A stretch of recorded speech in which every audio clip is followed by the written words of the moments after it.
યુગ પુરુષ ભારત રત્ન અને ભારતીય બંધારણના ઘડવૈયા ડોક્ટર બાબા સાહેબ આંબેડકરની જન્મ જયંતિને આજે સુરત શહેરમાં અભૂતપૂર્વ ઉત્સાહ અને ધામધૂમપૂર્વક ઉજવણી કરવામાં આવી હતી.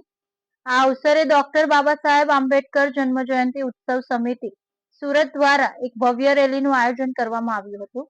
આજે બપોરે સુરત રેલવે સ્ટેશનથી પ્રસ્થાન થયેલી આ વિરાટ રેલી શહેરના મુખ્ય માર્ગો પર ફરીને રિંગ રોડ સ્થિત ડોક્ટર બાબા સાહેબ આંબેડકરની પ્રતિમા ખાતે પહોંચી હતી.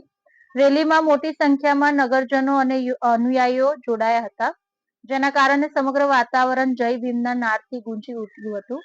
રિંગ રોડ ખાતે આવેલી બાબા સાહેબની પ્રતિમા પર પુષ્પાંજલિ અર્પણ કરવાના કાર્યક્રમમાં કેન્દ્રીય જળશક્તિ મંત્રી સી.આર. પાટીલ, સુરતના સાંસદ મુકેશ દલાલ તથા વોર્ડ નંબર 21ના કોર્પોરેટર અશોક રાંદેરિયા ખાસ ઉપસ્થિત રહ્યા હતા.